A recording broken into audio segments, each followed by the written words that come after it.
Olá pessoal, sejam bem-vindos. Paulo Costa aqui do Carro e Técnica Treinamentos Automotivos. E dando continuidade ao nosso assunto diagnóstico moderno, né? Diagnóstico automotivo moderno. Então nós vamos falar hoje sobre OBD2, né? Sobre OBD, né? O que se trata e qual a sua influência no diagnóstico atual, né? No diagnóstico moderno. Quando a gente fala diagnóstico moderno, a gente se refere a procedimentos, certo? A normas, ok? Que os sistemas estão submetidos, que eles se somam, no momento de fazer o diagnóstico, eles vão se somar a todos aqueles procedimentos que a gente faz, que são os procedimentos, digamos assim, comuns, que a gente já faz já há bastante tempo, né? Que a gente citou no nosso encontro anterior, né? Que a gente, todo aquele processo de você entender como funciona o sistema, entender como funcionam os componentes, fazer a aplicação dos equipamentos, né, que é equipamentos e ferramentas disponíveis, seja elas ferramentas físicas ou ferramentas, digamos, eletrônicas, né, ou de software.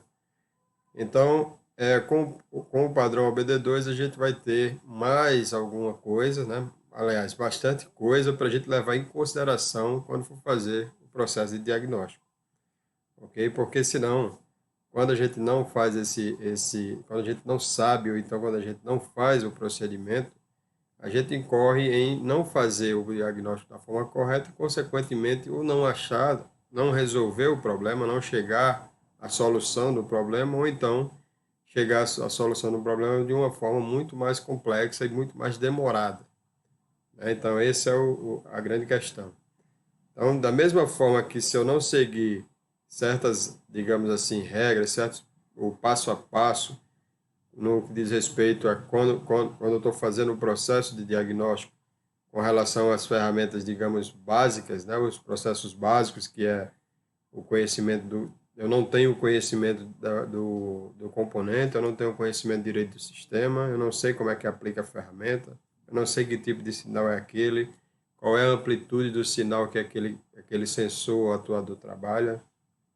Então, como é que eu vou fazer esse diagnóstico, né? Como é que vai, como é que eu vou conseguir fazer o diagnóstico tanto de uma forma precisa, né, acertada, e também numa velocidade em que me gere, que acabe me gerando, né, uma melhor produtividade e, consequentemente, o faturamento, né? Então, aqui no padrão OBD2, a gente vai ter mais esses pontos que a gente vai citar aqui, mais esses para poder, né, fazer o diagnóstico de uma forma que ele deve ser, né? Ou seja, preciso e o mais rápido possível. Ok? Então, o que vem a ser o OBD, né? On-Board Diagnostic, né? Em primeiro lugar, a gente vai ter alguns termos em inglês e eu quero pedir a vocês licença, né, para poder fazer a minha pronúncia, né, que não é lá das melhores. Mas On-Board Diagnóstico é diagnóstico automotivo a bordo, ou diagnóstico a bordo. Então, lá no passado, digamos ali por volta dos anos 80, né? Então, os veículos não tinham autodiagnóstico. Os sistemas, eles não faziam, né, o diagnóstico dos seus componentes e também conseguir avaliar, né, até mesmo o seu próprio comportamento, né, o sistema em si, a unidade de controle. Então, e também era utilizado a eletrônica analógica ainda. Então, a gente sabe que na eletrônica analógica não é possível fazer, né? Não tem memórias para que se possa fazer, gravar dados, né? Então, isso é só para citar só um exemplo.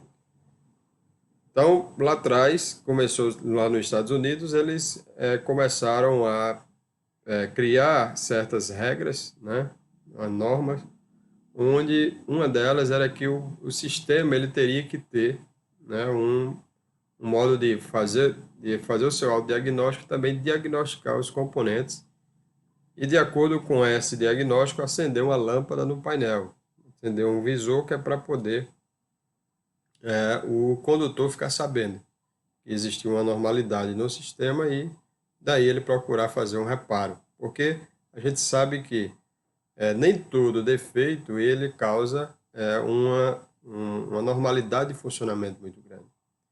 Aí o objetivo disso aí era o quê? Principalmente, o principal objetivo era com relação às emissões de poluentes. Então, quanto mais desregulado tiver o veículo, mais poluente ele vai emitir. É isso? Então, no caso, esse acendimento da lâmpada iria avisar um erro, ia avisar o condutor o problema e ele iria procurar, né, a solução desse problema, procurar uma oficina, concessionária, enfim, um local onde ele pudesse fazer esse reparo. Então, quando se trata de defeitos mais, digamos, mais graves, né, o carro perde potência, fica falhando, e tudo isso faz com que o condutor ele procure logo uma oficina. Mas quando é um problema mais simples, né, um problema que não causa uma normalidade muito grande, porque a gente sabe que no dia a dia muitos proprietários de veículos não conseguem identificar falha. Para ele está tudo ok. E quando a gente vai fazer uma avaliação no veículo, a gente vê que tem diversas falhas e até mesmo a perda de potência é grave, mas tem pessoas que não têm essa sensibilidade. Então, o diagnóstico a bordo ele veio para isso, né? Então, o sistema era capaz de detectar falhas e acender um visor para avisar para o condutor. Com o processo e as normas de emissões elas ficando cada vez mais restritas, né? Então, ao longo dos anos, os sistemas passaram a ficar cada vez menos precisos, né, digamos assim, para detectar determinadas falhas. Então, isso vem tendo a necessidade de o OBD, o padrão OBD2, ou a norma, ela ir evoluindo. É coisa que ela faz até hoje. Então, ela é uma norma que ela evolui a cada ano, né? Então, em 1996, né, surge o padrão OBD2, né, que é uma evolução. Primeiro vem o OBD1, né, onde alguns testes, né, mais avançados a unidade poderia fazer, viria a fazer, né, testes mais avançados do sistema para detectar as falhas de forma mais apurada, e depois vem o OBD2. E o OBD2, além de trazer, né, além de já vir com a bagagem, né, do que ao longo do tempo foi evoluindo, ele vinha com a detecção, com a capacidade de monitorar o catalisador, né? Então, capacidade de monitoramento do catalisador, além de diversos outros tipos de monitores que vieram evoluindo ao longo do tempo, vieram sendo criados ao longo do tempo. Né? Que o monitor, como o nome próprio já sugere, ele vai ficar o tempo todo ali percebendo como é que está o comportamento daquele sensor, daquele atuador, se está coerente com o funcionamento, se está coerente com o que ele foi projetado. É isso? Então, nós sabemos que os sensores são, nós citamos no encontro anterior, que os sensores eles são componentes que servem para transformar fenômenos físicos, né, em sinais elétricos. E a unidade de comando vai entender aquela informação, vai processar esses sinais e dar os comandos para os atuadores. Então, os monitores, eles nascem que é para monitorar, né? O nome já está bem claro, é para monitorar esse comportamento, tanto de sensores como de atuadores. Então, no padrão OBD2, são criados esses monitores, e o mais importante deles, digamos assim, porque está ligado diretamente ao principal objetivo do sistema, que é a emissão de poluentes, é o monitor do catalisador, né? Então, o sistema agora passa a ter um monitoramento do comportamento do catalisador, porque o catalisador ele é responsável por uma grande parcela, né, de diminuição, uma grande porcentagem da diminuição da emissão de poluentes dos motores. Então, mesmo o sistema de injeção ele estando todo ajustado, tanto o motor como o sistema estando todo ajustado, porque a gente sabe que para um motor poluir não é só o sistema de injeção, mas o motor também tem influência direta nisso, né? Então, mesmo estando tudo ok, esse motor ele polui uma quantidade X, ele tem uma emissão X de poluente. Então, com o catalisador, essa redução ela é bastante significativa. Então, o monitoramento dele é um recurso, né, bastante, digamos assim, significativo, né, porque vai fazer com que a unidade possa saber, né, se o catalisador ele está funcionando, e a partir daí ela, ou se está funcionando ou se está com a eficiência, né, adequada. E a partir daí ela poder sinalizar ou não um problema. Bom, o padrão OBD2, além disso, ele também trouxe regras com relação aos DT6, ou códigos de falhas, né? Então ele padronizou, porque no passado nós tínhamos códigos de falhas que, de acordo com a marca, que ele tinha um significado diferente, então ele tinha um número, né? E o código ele iria dizer uma coisa em uma marca e em outra ele iria dizer outra coisa totalmente diferente. Né? Então, parte dos DT6 sobre o padrão OBD2, eles são, os genéricos, eles são padrão, como a gente também já citou, já falou sobre isso. Então, ele padronizou, né, uma grande parte dos DT6. Né? Nós sabemos que tem também os DT6 proprietários, né? Mas boa parte é padronizado. Né? Padronizou também o conector, né, o conector de diagnóstico. Então, com raras exceções, o conector de diagnóstico é esse conector aqui, chamado DLC, conector padrão OBD2, que é o Data Link Connector, né? Então, o DLC é Data Link Connector. Então, o Data Link Connector ele é padronizado tanto no seu desenho como também na quantidade de pinos. Em alguns pinos, eles são padrão, né? Eles seguem um padrão. Então, aquele pino 16 é uma tensão de 12 volts, tensão de bateria, né? Os pinos 4 e 5 são aterramentos, são massas. Então, existe um padrão. Na grande maioria das vezes, o pino 6 e o 14 é a rede CAN, né? Então, nós temos esses padrões, né? Pino 7 é a linha de comunicação de diagnóstico conhecida como K-line, né? Então, o conector DLC, ele é o que, digamos, ele incorpora, né, o OBD2, no seguinte sentido. Então, quando se fala de OBD2, se imagina logo o conector. O que é OBD2? Você coloca lá dá uma googada, né? Então, ou vai aparecer o conector, ou então aqueles mini scanners, né, que vem com aqueles aplicativos, coloca no celular e você tem acesso a algumas informações, né? Acesso à memória, algumas informações. Então, se associa ao OBD2 aquilo. Então, na verdade, o OBD2 ele é uma norma, né, que traz uma padronização, né, tanto no que diz respeito a itens como o conector, como também recursos da unidade de comando, né, para diagnóstico, né, e até mesmo a questão dos códigos de falhas. Né? Então, padroniza para todas as marcas para tornar para ser uma coisa mais universal e o objetivo é facilitar, né, o trabalho dos profissionais também, né?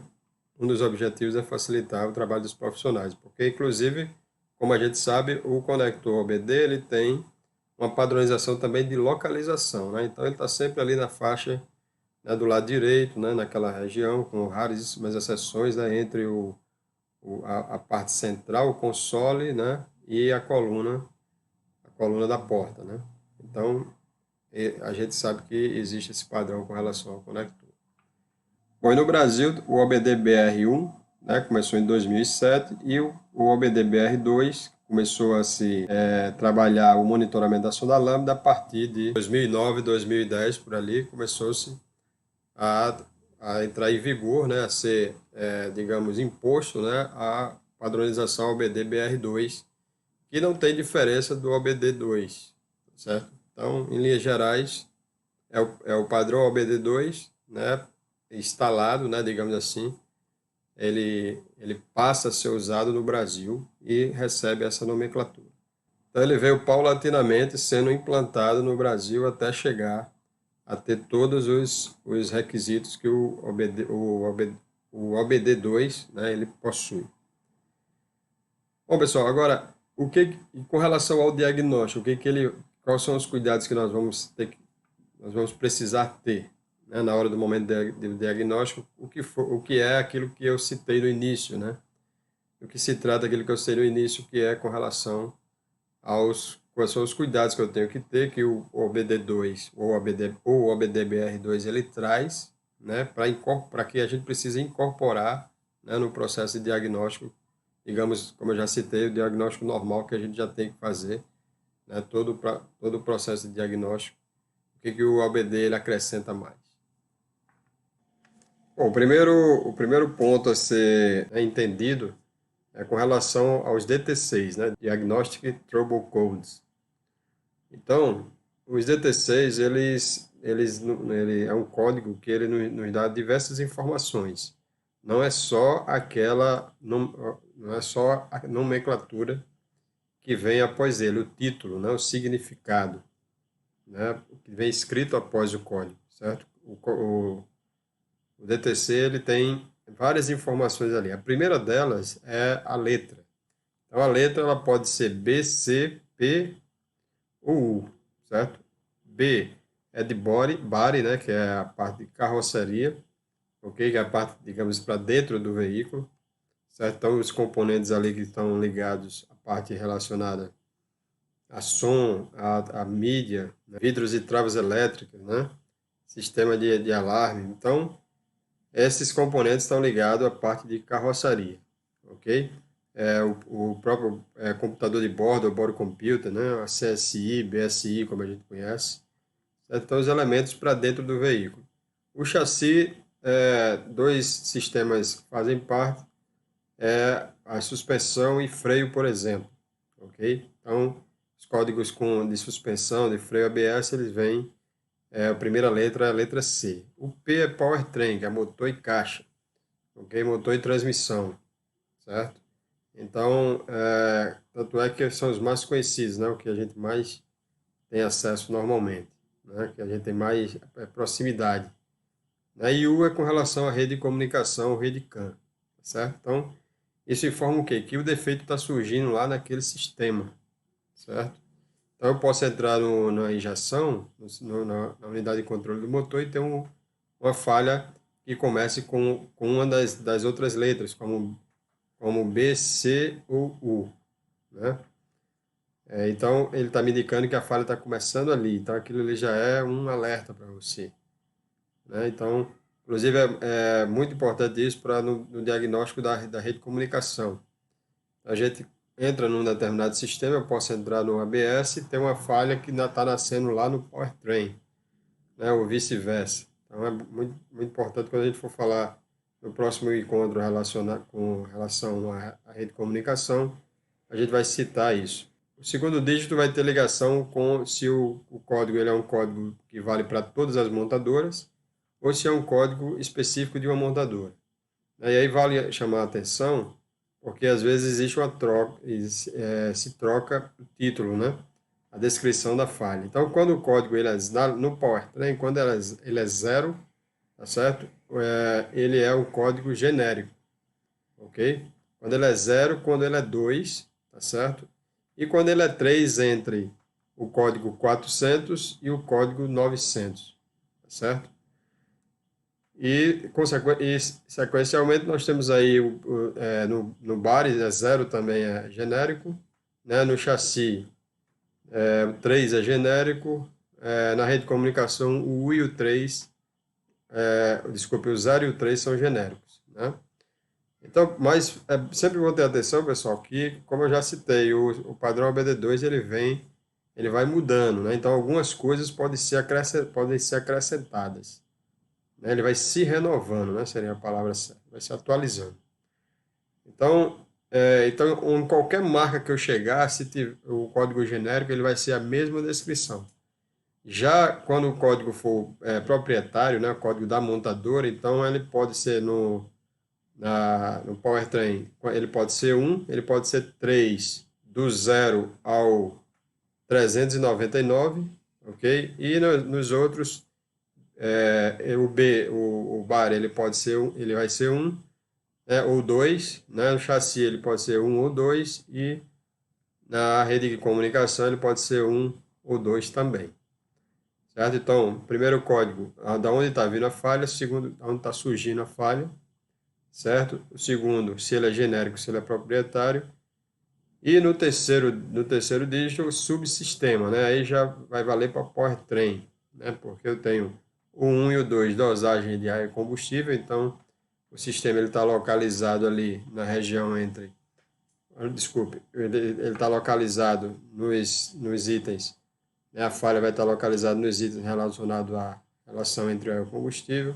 O 3, a ignição, né? O combustão, e daí surge os velhos conhecidos códigos P0300, 301, 302 e os demais códigos que esteja no subsistema 3, né, que é o subsistema de ignição. Códigos relacionados aos sensores de rotação, de fase também, né?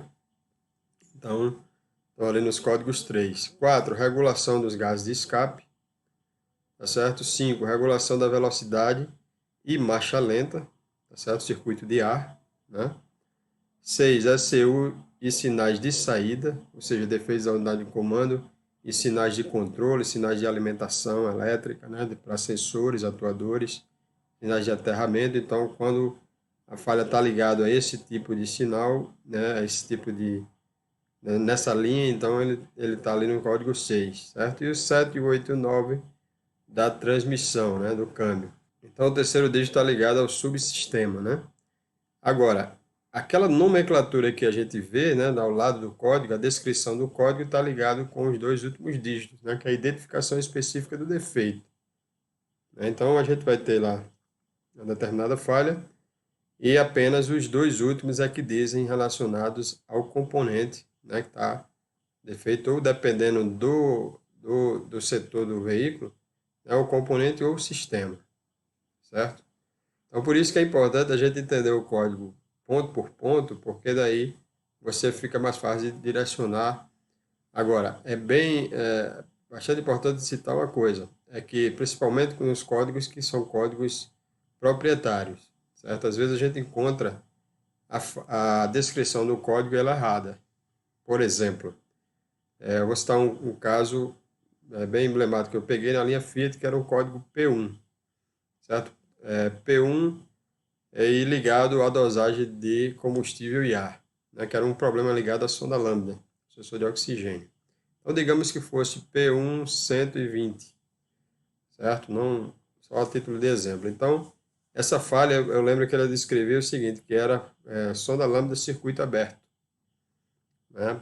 Era ligada ao circuito aberto. Só que quando eu entrei com o scanner, porque inclusive que a gente faz questão de lembrar novamente, fiz a avaliação da falha e depois eu vou para ver os parâmetros ligados à falha, principalmente, né? Então, quando eu chego lá, então, a sonda lambda estava funcionando. Então, ela estava em mistura rica, eu acelerava, dava uma aceleração brusca. Na desaceleração, quando acontecia o cut-off, ela indicava mistura pobre e depois voltava a indicar mistura rica. E a falha dizia que era o circuito da sonda lambda aberto, certo? Então, aquilo me deixou, estou recebendo a informação errada aqui, né? Dizendo que existe uma falha no circuito elétrico. Então, aquilo me deixou encucado, eu fui investigar. E quando que não foi surpresa, quando eu me deparei onde, na linha Fiat, aquele código não era circuito aberto, era sonda lambda sinal não plausível.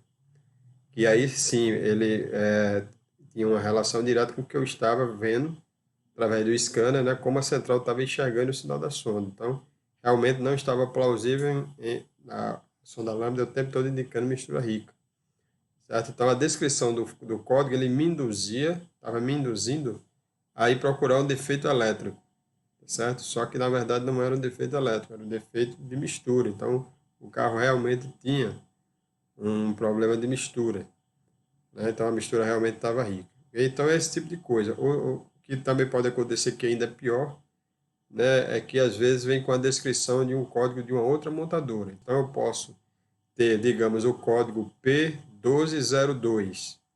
Ele pode ser na linha Fiat sonda lambda indica mistura rica, por exemplo, né? E na GM ele poderia ser eletroinjetor, só a título de exemplo, certo?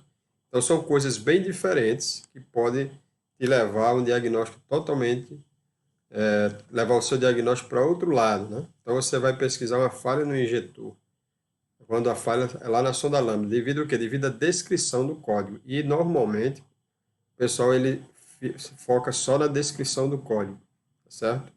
E é isso, eu tenho constantemente auxiliado diversas pessoas no dia a dia, e muitas vezes esse tipo de problema acontece e está atrapalhando o diagnóstico do colega, porque esses tipos de detalhes ainda que às vezes o pessoal ou não conhece ou então não atentou ainda, né? Ou então não teve a oportunidade de passar por esse tipo de situação. Além do código, digamos, o código básico, simples, a gente também pode ter um hífen, e pode ter mais 2 ou 3 dígitos, além do código padrão, do código básico, né? Então, nós temos códigos que, após aqueles 5 primeiros dígitos, né, nós podemos ter um hífen, um tracinho, e podemos ter mais esses mais um outro código, né, um código, digamos, adicional. Então, dependendo do componente, nós vamos ter aqui, por exemplo, aqui 3A, sinal tem demasiados impulsos, né, excesso de impulsos. Então, além daquela descrição que a gente tem, no final, os 2 últimos dígitos, ele vai ser relacionado ao componente em si, né, e depois ele ainda pode dar mais detalhamentos, não é isso?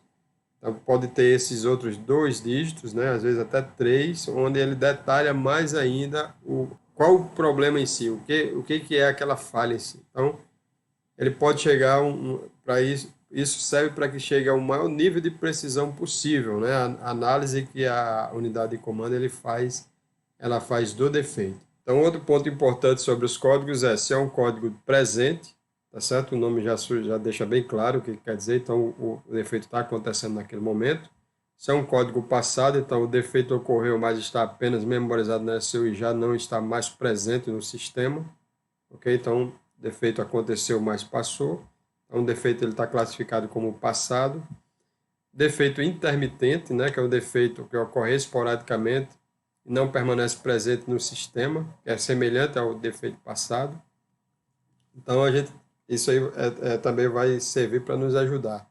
E também tem código de falhas que eles estão também como pendente. Sobre isso, é importante a gente saber, porque essa condição de falha pendente ela tem ligação com os monitores, ok?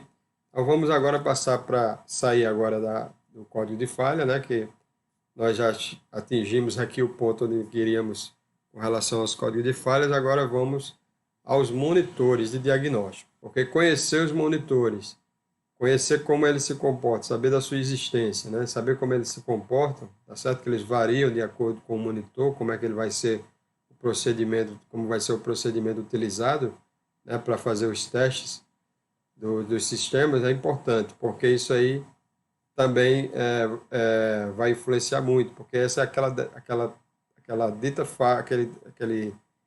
aquele problema que acontece, né, que quando você apaga a falha, né, e a falha some e o carro fica normal e ele volta com 2 dias depois com a mesma falha, ou 3 dias depois, e você checa e não tem nada errado, e depois você volta, o carro volta novamente com a falha, certo? Então, conhecer os monitores é importante para que você faça o procedimento correto, que é para poder criar a oportunidade de você poder, ou então você analisar a falha no momento correto, onde e como ela acontece. Bom, pessoal, então os monitores eles vão estar constantemente, né, fazendo a avaliação do comportamento do componente e do seu circuito, ou de um determinado sistema. Por exemplo, um monitor do sistema de arrefecimento ele vai acompanhar, né, se o funcionamento do sistema de arrefecimento está coerente. Então, ele faz a contagem de tempo e a contagem de tempo ele vai ter uma relação direta, vai estar memorizado que em determinado tempo o motor ele tem que chegar a uma faixa de temperatura. Então, a partir do momento que você liga o motor, tá certo? E o motor está frio e ele começa a aquecer, então por exemplo, aquele motor em 30 minutos ele deveria estar com 100 graus de funcionamento, certo? E já se passou os 30 minutos e aquele motor ainda está com 70 graus, por exemplo, certo? Então o sistema consegue detectar que existe uma falha ali, existe uma incoerência, um funcionamento não plausível do sistema e o monitor de arrefecimento funciona dessa forma em linhas gerais. Tanto é que tem veículos que você pode verificar que ele tem um sensor no cabeçote, tem um sensor de temperatura, o sensor 2, né? O SCT2 e o SCT1. O SCT1 no cabeçote ou no bloco do motor, né? E o SCT2 lá no radiador, né? Para poder o sistema ficar monitorando, né, esses dois valores para saber se o sistema está funcionando coerentemente. Tem sistemas que não tem veículos que não têm os dois sensores, mas ele faz o monitoramento em si mesmo. Aí o cidadão vai lá e tira a válvula termostática, né? Ou então faz alguma alteração no sistema de arrefecimento e aí começa o sistema de arrefecimento a funcionar de uma forma mais... A subida de temperatura do motor começa a funcionar de uma forma mais lenta. E aí fica lá gravando falha no sistema, né, de arrefecimento e você começa a procurar defeitos na parte eletroeletrônica quando o problema está lá na válvula termostática. Então a gente tem que, primeiro, né, como eu já citei já desde o encontro anterior, a gente tem que avaliar, quando a gente está avaliando o funcionamento do sensor, eu avalio o sensor, o seu circuito elétrico, né, a estratégia de funcionamento que é baseada no comportamento daquele sensor, mais o ambiente onde ele está. Então, o sistema de arrefecimento, na hora que eu tenho uma falha ligada ao sensor de temperatura, eu tenho que dar atenção também ao sistema de arrefecimento. Ele tem que estar funcionando corretamente. Então, existe o monitor de arrefecimento, eu dei o exemplo, existe também outros tipos de monitores. Tem um monitor para o circuito de emissões evaporativas, né, e tem um monitor de combustível. Então, o monitor de combustível é baseado no sistema, baseado principalmente vai ser no comportamento do sensor de oxigênio. Então, nós temos esse monitoramento do comportamento do sistema do sensor de oxigênio e em cima disso vai se trabalhar os ajustes de curto e longo prazo, né? Então, os monitores, em linhas gerais, a função deles é essa, ficar acompanhando constantemente o comportamento, não tanto do sinal do sensor, do seu circuito elétrico. Então, o processo de diagnóstico da unidade de comando vai ficar muito mais preciso, né? Agora, para esses monitores eles ficarem ativos, a gente precisa, ou melhor, esses monitores, de acordo com o tipo de monitor, ele vai entrar numa determinada condição de funcionamento, certo? Por exemplo, um monitor do catalisador, ele vai entrar depois que o motor estiver aquecido, tá certo? E em determinadas condições de funcionamento do veículo, do motor.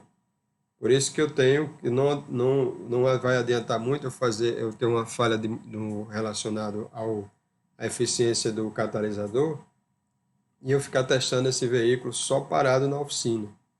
Porque dependendo do sistema, ele vai precisar de pegar o comportamento em desacelerações, em acelerações, em uma carga, em uma velocidade de cruzeiro. Okay? Então, a gente nunca tem a informação precisa de como aquele sistema se comporta. Por isso, a necessidade da medida do possível, como eu já citei anteriormente, sempre cito, a gente sempre está acessando com o scanner e vendo como é que se comporta o motor em todos os seus parâmetros, né? E não só os parâmetros, digamos, dinâmicos, tá certo? Como também os parâmetros de status, de estado. Então, eu preciso saber se aquele monitor, se o monitor foi completado, né? Desculpe. Eu preciso saber, um outro ponto também importante, que eu iria falar logo na sequência, mas eu preciso saber se aquele ciclo foi cumprido, né? Nós temos os ciclos, foi cumprido, que é para poder o monitor ele ser ativado. Então, para que o monitor de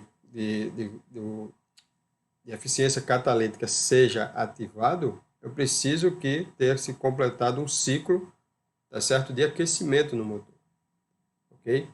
Então, os monitores eles podem ser monitores contínuos e não contínuos. Então, o monitor, ele pode, os contínuos, eles, como o nome já sugere, eles estão constantemente ali, fazendo a avaliação do componente. Certo? Os não contínuos, eles entram de tempos em tempos, de acordo com o que foi programado. Então, por isso que eu vou ter de falhas que eu vou verificar agora e não vou encontrar um comportamento irregular do componente. Ok? Porque o monitor não foi ativado. E alguns monitores para serem ativados, eu preciso estar com veículos em determinadas condições de funcionamento.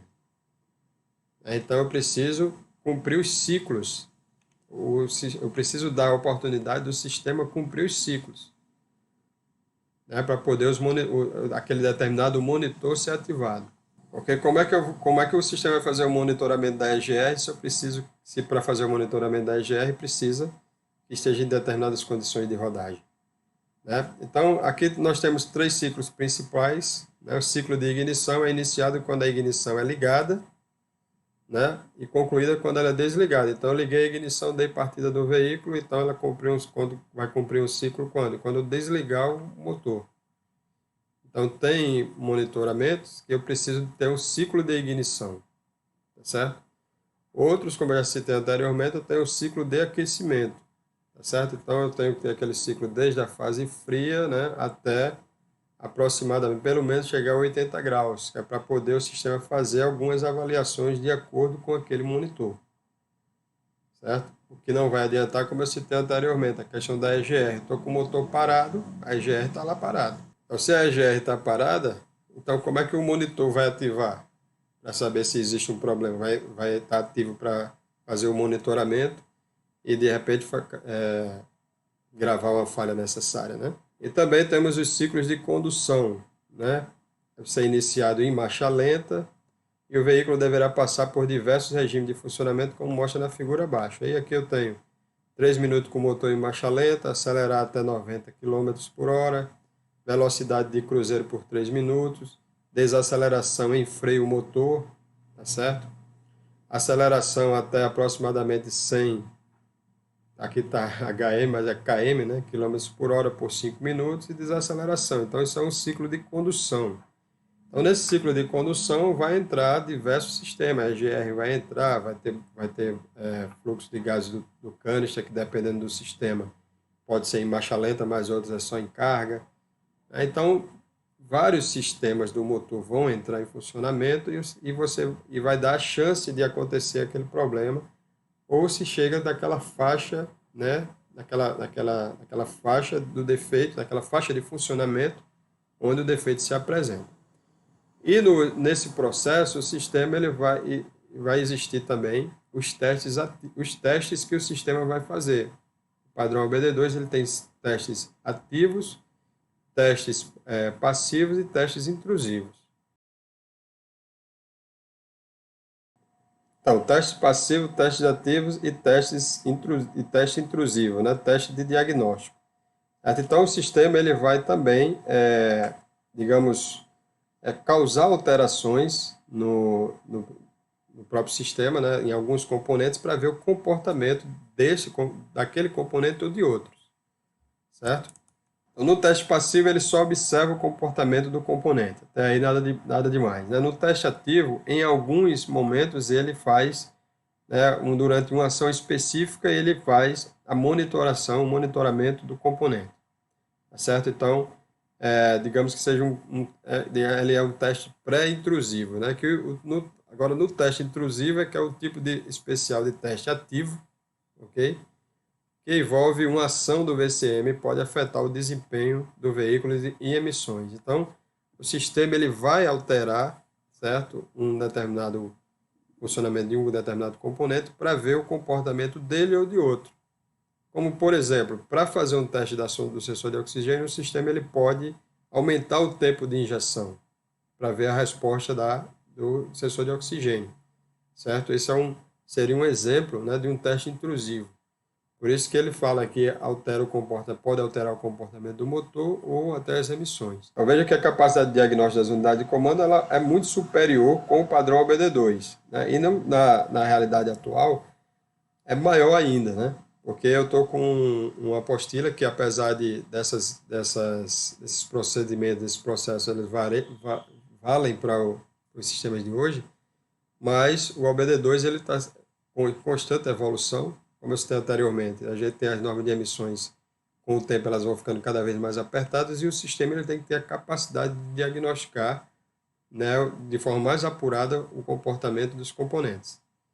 É por isso que a gente tem também monitoramento da ignição, da combustão, né? A gente tem citei, não tinha citado ainda, né, o monitoramento do sistema de ignição através do sinal do sensor de rotação. Então, o sistema consegue fazer uma amostragem, né, da queima, então, ou melhor, uma amostragem da quantidade de combustões que existe, né, através de uma velocidade altíssima, né, através do comportamento do sensor de rotação. E daí ele consegue identificar, cruzando com outras informações, né, que exatamente aquele cilindro está com falha, está com a falha de combustão, certo? Coisas que essas informações, né, se o sistema estiver disponível, a grande maioria das vezes o sistema tendo disponível o seu scanner, tendo um scanner de qualidade, ele vai ter. Eu posso mostrar aqui com o raster. Então aqui nesse sistema aqui, esse aqui é o HB20, tá certo? Então nós temos aqui tempo de injeção, tal. Então falha de ignição cilindro 1, falha de ignição 2, 3 e 4, tá certo? Então esse motor está em funcionamento, né? A gente está fazendo um teste de rodagem. Veja que nós não temos falha em nenhum, né? Como está mostrando aí, 0 falhas. Então nós estamos rodando com o veículo e o sistema está fazendo a contagem. Existem falhas de combustão natural, mas quando ele passa de uma determinada contagem, de uma determinada quantidade de falhas de ignição ou combustão, então o sistema identifica aquilo como um problema no cilindro, porque ele vai detectar que no momento quando acontece a combustão, o cilindro, a árvore de manivelas, ela tem que ter uma rotação uniforme de acordo com os demais cilindros. Então, se diminuir a velocidade no momento em que aquele cilindro que entrou em combustão, então ela vai saber que existe um erro ali, existe uma falha, que está existindo uma falha de combustão naquele cilindro através dessa informação. Okay? Então, aqui nesse sistema ele dá essa opção e o raster ele mostra aqui, certo? Então a gente pode fazer o acompanhamento, deve fazer o acompanhamento, né? No momento em que eu me deparo com um problema desse, eu tenho essa informação nos parâmetros, certo? As informações da contagem de falha de ignição daquele determinado cilindro que porventura esteja falhando. Aqui nós temos aqui, ó, investigação avançada, certo? Então, na investigação avançada, que é um recurso do raster, ele te dá a condição de um recurso que no padrão ABD2 nós temos, tá certo? Esse recurso, que é o dados congelados ou freeze frames. Então, se você já viu isso no seu scanner, né, quando você tem lá freeze frames, quando você entra para avaliar a memória de avarias, para fazer a consulta da memória de avarias, ou então ele pode vir em separado também. O fato é que vai ter lá ou dados congelados ou freeze frames. Isso aí é mais um recurso do OBD2, onde ele vai no momento em que a falha acontece, ele não só vai registrar a falha, como vai te dar os parâmetros como os parâmetros estavam no momento da falha. E no raster, nesse recurso de investigação avançada, ele também te dá essa possibilidade. Então, principalmente para você que já tem o raster, você pode usar esse recurso. No momento em que você o raster, e você precisa ter também a plataforma instalada no seu computador, tá certo? Que é o raster PC. Então, com o raster PC, você consegue fazer essa avaliação, utilizar esse recurso. Então, na hora que você coloca, ele vai ficar analisando se a falha for gravada, além da falha, tá certo? Vai ter os dados congelados para você analisar como era que estavam os outros dados. Isso é um recurso muito importante, tá certo? Porque você, imagine que você consiga ver que existe uma indicação, por exemplo, de mistura rica, e você detectar que naquele momento lá a temperatura da água ela deu uma oscilada para baixo. Então, digamos que ela estava lá funcionando normal, na faixa dos 100 graus, e de repente a temperatura foi para 30 graus. E o tempo de injeção vai subir e vai indicar mistura rica. É lógico que com o tempo o sistema vai conseguir detectar essa falha, né? Mas naquele momento ali você conseguiu identificar que a mistura estava rica, por quê? Porque a temperatura do líquido de arrefecimento ela baixou demais. E o sistema, por um momento, ele injetou mais combustível. Então, isso é um grande diferencial que o Raster tem, e nos sistemas, e o padrão OBD2 também traz isso aí. E essa falha que foi detectada, ela pode ser gravada como uma falha pendente, né? Ela pode, a gente citou isso, eu acabei dando uma volta por outros lugares, outros pontos, certo? Mas voltando aqui para essa informação também, que tem ligação com os ciclos, tá certo? Tanto tem ligação com o ciclo, com o monitoramento, o ciclo e o monitoramento junto, tá certo? Primeiro é importante que o ciclo seja completado para poder o monitoramento ele ser ativado, e de acordo com a falha que aconteceu, eu posso ter a falha presente, né? Posso ter a falha passada, né? Eu posso ter a falha intermitente, e também a falha também vem gravada como pendente, porque às vezes a falha ela aconteceu, tá certo? E ela é uma falha intermitente, né? E não está, deu e aconteceu e deixou de acontecer, né? Que tá claro aí a questão da intermitência, né? Então o sistema conseguiu registrar aquela falha, mas ele classifica ela como pendente. Quando é que ele vai, digamos, aceitar aquela falha, registrar aquela falha como uma falha, né, ela realmente que ela realmente está acontecendo? Ela vai precisar de um novo ciclo, tá certo? E dependendo do ciclo, dependendo da falha, aí ela vai ter a relação direta com o ciclo, que é para poder o monitor ser ativado, entendeu? Então eu tenho uma falha, tá certo? Que está acontecendo em uma determinada condição, ok? E o sistema vai fazer o monitoramento daquele componente, mas aquele monitoramento ele está atrelado ao ciclo.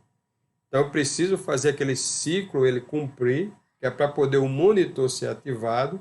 E se aquela falha que estava como pendente ela acontecer novamente, o sistema registra e acende a lâmpada no painel.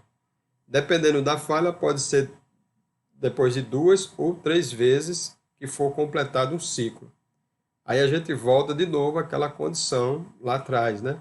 Que a gente entra com o sistema, o carro chega com a lâmpada acesa ou não, né? Existe a falha gravada, mas não está naquele momento, está tudo ok. E aí eu zero tudo, apago falha, reseto parâmetros, e aí o carro sai da minha oficina, daqui a 2 dias ele volta com problema novamente, daqui a uma semana ele volta com problema novamente. Então eu nem fiz o ciclo, consequentemente o monitoramento não aconteceu e não vai gravar a falha. Então, isso também influencia num novo modelo de diagnóstico. Então, acabou aquela história de entra com o scanner aí, rapidinho, olha rápido, dá uma checada, libera o carro, certo? Dependendo do caso, eu vou precisar ficar com o carro, vou precisar dar uma atenção maior, vai levar mais tempo, e consequentemente, aquele procedimento ele vai ter um custo mais alto, ele vai demandar mais tempo, mais tempo com equipamento, outros tipos de análises que entram, né? Testes, enfim. Então eu tenho que ter todo esse conhecimento, e esse conhecimento vai me servir como ferramenta para eu poder conversar com o cliente e explicar, olha, seu carro acontece assim, assim, assim, tá certo? Eu preciso de fazer esse e aquele procedimento, porque o sistema funciona dentro dessa lógica de funcionamento. E quando você passa isso para o cliente, né, ele sente firmeza no que você está falando, e se ele não aceitar, é melhor que você não tenha aquele cliente, que você não faça aquele serviço, ele não acreditar em você. Não, mas é porque me disseram que só passar um scanner que vai dizer o que é, né? Inclusive eu vi um argumento de um técnico, era um engenheiro eletricista, onde ele estava desenvolvendo um rastreador desses do padrão OBD2, né, que a gente sabe que tem um acesso limitado de informações. Então, existe na unidade de comando, tem o sistema de diagnóstico OBD2 e tem o sistema de diagnóstico do fabricante. E esses componentes, eles vão, como o padrão genérico do scanner, ele vai até o setor equivalente ao padrão OBD2. Ele não consegue avançar mais, por isso que eu não consigo fazer alguns testes, né? Diversos testes, nem consigo fazer programações, resets, enfim. Então ele dizia, você não vai, o rapaz lá no vídeo dele, ele dizia, você não vai mais precisar pagar R$ 50 só para o mecânico passar o equipamento. Né? Então, é uma desconsideração com a nossa classe, né? Porque não é só para passar o equipamento. Você tem que ter um scanner, um equipamento de ponta, de qualidade, que é para poder você fazer um diagnóstico, ou pelo menos um pré-diagnóstico. E a gente sempre fala isso. Né? Quando a gente cobra pelo um escaneamento, a gente sempre esclarece para o cliente que isso aqui é um pré-diagnóstico, isso aqui não é conclusivo. Né? Então, diante de tudo isso que a gente já falou no encontro anterior, né, de tudo que eu tenho que saber para fazer um diagnóstico, né? Além disso, eu tenho o padrão OBD2 com todos esses recursos e outros mais, e eu tenho que entender disso que é para poder fazer um diagnóstico preciso, assertivo, né, um diagnóstico correto. Né? Então, é muito importante que você tenha essa argumentação, porque se o cliente não aceitar, então é porque aquele ali não é para você, é melhor que ele procure um outro que aceite o modo como ele quer que você, como é que ele acha que o profissional deve trabalhar. Então, um bom scanner, um bom equipamento de diagnóstico, eu tenho que ter esses níveis de diagnóstico. Ele tem que cumprir esses níveis aqui, esses 5 níveis. Tá certo? Então, nível de código de defeito, então acessar a memória de avarias, tá certo? Leituras, que são os parâmetros, né? Então, tenho que ter acesso à leitura de parâmetros. Eu tenho que ter o recurso atuadores, e esses equipamentos genéricos mais simples, de R$ 50, que o camarada coloca um aplicativo no celular e utiliza, né? Então ele vai ver alguns parâmetros, tá certo? Vai ter acesso ao código de falhas. Alguns eles não conseguem apagar os códigos de falhas, não é isso? Mas atuadores ele já não vai ter acesso aos atuadores. E com relação aos atuadores, é muito bom o pessoal saber utilizar o recurso atuadores. Então, quando eu entro com o scanner, quando eu tenho uma falha num determinado componente, vamos supor que eu tenha falha no acionamento do compressor do ar-condicionado. Então, ao invés de eu já ir para o diagrama elétrico, começar a testar, eu faço a avaliação primeiro com o scanner. Então, para quem não sabe ainda, eu devo utilizar o scanner no atuadores e dar o comando para o compressor do ar-condicionado, se for o caso, defeito no exemplo, né? Porque se eu dou o comando através do scanner e o compressor ele entra em funcionamento, então das duas, ou eu tenho uma falha intermitente, ok? Ou então eu posso ter um problema relacionado à parte de software, ou então alguma falha relacionada ao sistema, como por exemplo, vamos supor que eu não tenho o ar-condicionado entrando em funcionamento, o compressor do ar-condicionado entrando em funcionamento, mas eu tenha um problema na linha de pressão do ar-condicionado. Certo? Então, quem é que vai me dar essa informação? Vai ser o sensor de pressão. Então, através do sensor de pressão, né, ou pressostático, como alguns chamam, mas o sensor de pressão do ar-condicionado, eu vou fazer a leitura e saber. Eu posso ter um problema lá no eletroventilador e a temperatura está subindo demais e, consequentemente, a temperatura subindo, a pressão aumenta, o sistema desliga o compressor do ar-condicionado. Então, pode ser um problema desse tipo, ou então eu posso ter um problema de software. Apesar de eu dar o comando aqui, o compressor entrou em funcionamento, mas no funcionamento normal do sistema, ele não está atuando. Tá certo? Ou pode ser uma programação, né? E aí é onde entra esse quinto nível aqui, né? O equipamento tem que estar disposto a também ter o recurso fazer programações e também os ajustes, né? Resets, enfim. Então, lógico que nem sempre isso depende só do equipamento, é preciso que o sistema disponibilize também, né, esses recursos, certo? Então, nem sempre está ligado ao equipamento, não é porque o equipamento não tem que o problema é do equipamento, tá certo? O equipamento pode até nem não fazer, mas também o sistema pode não disponibilizar esse tipo de recurso. Algumas programações ou alguns ajustes, né? Então, isso é importante que eu tenha um equipamento que ele possa cumprir esses níveis aqui, certo? Então, utilizar o modo atuadores antes de sair desmontando bastante coisa, né? Se adiantar e verificar fusível, e verificar relé, e abre caixa de relé e testa o componente.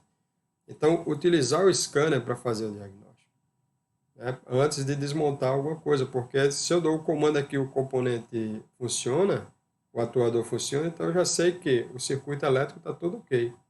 Eu vou procurar defeito em outros pontos.